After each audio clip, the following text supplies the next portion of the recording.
C'est parti. Je fais l'intro, hein. L'intro. Deuxième podcast, je sais pas quoi. Ok, top. Allez, t'es prêt? Vas-y. Vas-y. Soyez les bienvenus pour le deuxième podcast. Donc, c'est le premier podcast aussi. Numéro 2. C'est le deuxième podcast où on reçoit Podcast. quelqu'un. Podcast. C'est en portugais, podcast. Ok, pardon. C'est parti. Deuxième podcast. Ça commence bien. On n'est pas sorti de l'auberge. C'est le premier ou le deuxième? Non, c'est le C'est premier. le deuxième. Non, c'est le deuxième. Mais c'est le premier où on reçoit quelqu'un. Voilà. Voilà, premier invité, Raoul Gabellini. Raoul, si on commence directement sur les questions, qui es-tu? Présente-toi rapidement. Et c'est parti. Je suis un XY. Je suis un homme. Je m'appelle Raoul Gavillini, j'ai 55 ans. Je suis coach depuis 2012. Et je suis d'origine italienne, luxembourgeoise, on va dire. Quoi de plus assez connu sur la place luxembourgeoise pour toutes les bêtises que j'ai fait avant, quand je chantais et je faisais DJ. Mais sinon, pour le reste, voilà, bien installé, très très luxembourgeois dans mon âme et fier de l'être. Super. Est-ce que tu as une activité physique, par exemple, quand tu étais plus jeune, qui t'a marqué et qui peut-être qui t'a ramené à faire le coaching par la suite, ou c'est quoi ta petite histoire de début? Comment tu as commencé dans le monde du coaching? J'ai commencé dans le monde du coaching vraiment par hasard, mais vraiment par hasard, parce que j'étais intéressé à la préparation physique, à tout ce qui était la préparation. Ça m'a toujours plu, ça m'a toujours attiré. Et derrière, après, je me suis rendu compte que la préparation physique ne payait pas, malheureusement, au Luxembourg. Et donc, je me suis mis à faire du coaching. Voilà. En gros, c'est comme ça. Okay. Et c'est quoi ta première expérience dans le monde du coaching? Sportive, oui, plutôt sportive. Après, on ira un peu plus loin au niveau du coaching. Sportive, j'ai fait, j'étais jeune, j'ai fait plus de 10 ans de judo. Okay. Donc ça, c'est vraiment ta base. Oui, c'est judo, le premier sport que tu as touché. C'était le judo. Après, un autre sport qui est un peu drôle, mais bon, aujourd'hui c'est un sport quand même, c'est le sport de la boule lyonnaise. Là, je l'ai fait pendant presque 20 ans. Ensuite, j'ai touché au football américain, au football, et voilà. En gros, c'est ça. Ok. Et les premiers pas au niveau du coaching, vraiment, tu vois, du personal training, c'était quand en fait? Je me suis intéressé déjà quand j'avais 18 ans, quand j'étais en train de faire mes 2 dernières années de judo, parce que je voulais essayer de m'améliorer, donc de devenir plus fort. Et donc j'ai commencé, et là je me suis rendu compte qu'il y avait quelque chose qui m'intéressait, et donc j'ai fait des grosses recherches là-dessus à l'époque.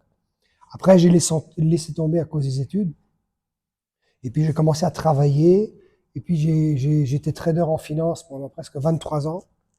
Et donc, à un moment donné, j'en ai eu jusque-là, et j'ai tout lâché pour me mettre au coaching. J'ai rencontré un coach mental qui m'a aussi aidé, qui m'a un peu drivé, qui m'a amené à faire quelque chose que j'avais vraiment envie de faire.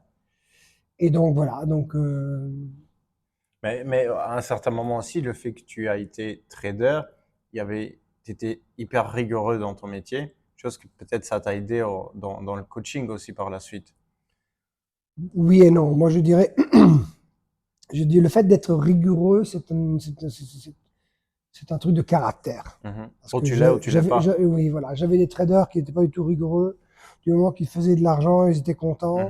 Derrière, être rigoureux, pour moi, c'est être carré, quoi. C'est de suivre un process. Et ça, tu l'es ou tu l'es pas encore. Ou tu l'as ou Tout tu à l'as fait. pas. Ouais, Exactement.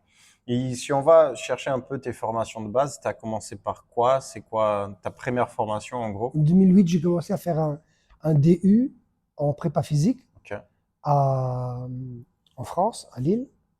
Et au bout de 4 ans, j'ai attaqué, enfin au bout de 2 ans après, j'ai attaqué aussi chez Leaderfit. Vitalis Leaderfit, Luxembourg. Et là, ça m'a duré aussi 2 ans pour devenir personal trainer, coach en pilates. Qu'est-ce que j'ai fait encore? nutrition expert. Mhm. J'ai terminé en plus l'année dernière. Et voilà. Après, derrière, j'ai rajouté TRX. Je suis instructeur en TRX et en kettlebell. Ouais, tu as pris des petites formations après Ouais, que c'est quand même des tu as grosses mis. formations. C'est quand même des grosses. Oui, Ok. oui, oui. Ok, super. Et est-ce que tu as une méthode un peu à toi dans le coaching? Est-ce qu'il y a quelque chose qui te fait remarquer un peu des autres, quelque chose que toi tu mets dans tes séances que tu penses qui est un peu différent, quelque chose? Moi, c'est le ressenti vis-à-vis du client. Ok. Quand le client il rentre, je vois tout de suite si je peux y aller ou pas. Mhm. Si je dois faire attention à quelque chose ou pas. Ou bien si le client a plus envie de parler avec moi que de travailler. Mhm. Et ensuite, non, après, pour moi, il n'y a pas de philosophie. Pour moi, ça restera toujours du functional training avec ou sans EMS, donc Mhm. avec le costume d'électrostimulation, avec ou sans de la mobilité. Voilà, on en reste là. Pour moi, c'est la base de tout. Mhm. Ouais, mais c'est ça, c'est le ressenti du client. Tu le vois, tu vois comment il se sent, tu vois si Exactement. tu peux Ouais, c'est pousser, ça. si tu peux pas pousser. Et après, dans le coaching aussi, une partie qui joue un rôle hyper important, c'est la partie mentale, on va dire. Mhm. Comme tu disais, il y a des séances, peut-être il faut seulement parler avec les Oui. clients. Bah, Et comment tu gères un peu cette partie-là? j'ai suivi des grosses formations de coaching Mhm. mental aussi. Et je dois dire que mon coach mental m'a beaucoup, beaucoup aidé. Et donc, ça va, je connais plus ou moins le caractère de tous mes clients. Plus ou moins. Il y a encore un ou deux qui sont, les derniers qui sont arrivés, Mhm. que je suis en train de cerner, mais ceux qui sont là depuis plus de 10 ans, je les connais par cœur. Donc, je sais comment je peux travailler avec eux. Oui, c'est ça, parce que aussi, toi, tu as, des clients qui sont là depuis longtemps que tu travailles. Oui, oui, C'est quoi le plus vieux client que tu as en termes de temps que tu le coaches? 12 ans, 12 ans, ok. Et tu en as 2000, beaucoup qui sont comme ça ou 80%. 80%, c'est des gens qui tu accompagnes depuis énormément de Entre temps? 12 et 10 ans. Ouais. Ouais, qui viennent une fois, deux fois par semaine? C'est ça. Ok. Et ça, ouais, mais c'est ça. Et est-ce que tu peux nous donner une ou deux astuces que toi tu utilises que tu mets en place pour fidéliser les clients et pour qu'ils restent 10-12 ans avec toi, chose qui n'est pas évident du sens de parce qu'il y a beaucoup de clients qui reviennent, qui partent. Comment tu fais pour garder un client pendant 10-12 ans? Il faut rien oublier. Il faut savoir connaître leur date de mariage, il faut connaître leur anniversaire, celui du mari ou de la femme, celui des enfants. Il faut de temps en temps leur rappeler certaines choses qui peuvent leur être utiles. Mhm. Il faut prendre des notes parce qu'à la fin du compte, quand tu as des personnes qui viennent 2 fois par semaine pendant plus de 10 ans, c'est quand même Tu les as vus beaucoup de fois, quoi. Mhm. exactement. Donc, il faut pas oublier certaines choses. Yeah. Il faut pas oublier, il faut sortir avec eux. Tu sais ce que je veux Mhm. dire? Il Tout faut à fait. aller. Il faut pas avoir peur de ne pas aller manger. Des fois, ça peut être pénible dans le sens pour ton relationnel à la maison, Mhm. mais il faut pas oublier cet aspect-là. Surtout avec les bons clients, ceux que tu vois souvent, ceux qui viennent souvent. Il faut faire des choses. Il faut pas attendre une fois par an. Mhm. Hein, d'accord? Dès que tu vois que ça va pas, il faut envoyer un message. Dès que tu vois qu'il y a un truc qui est super, il faut directement Mhm. féliciter derrière. C'est le plus important du coaching. Mhm. Ouais, c'est être attentif à chaque petite chose Chaque détail. Chaque détail. ouais, et ne pas laisser passer un seul, quoi. Exactement. Ok, ok. Et donc, mais c'est vraiment comme ça que tu établis vraiment cette confiance avec tes Mhm. clients, le fait de ne pas oublier les choses et, et c'est ça le plus important. Dans ton métier en général, qu'est-ce que tu trouves le plus gratifiant? Qu'est-ce qui te donne envie de te lever le matin et de venir faire du coaching, quoi? C'est quand tu rentres le soir et que tu reçois un message, merci pour ta séance, même si on n'a pas fait beaucoup. Ça m'a vraiment aidé énormément. Ok. Voilà, Et c'est tout, en c'est fait. tout. C'est ok, super. Et je veux que mes clients soient contents. Ok. Et est-ce que tu as un type de client avec lesquels tu préfères travailler? Est-ce qu'il y a un style de personne que tu préfères ou, Non, non. donc tout le monde. Oui, oui, oui, ça va. À l'époque, ça allait de 13 ans jusqu'à 93 maintenant. Ok.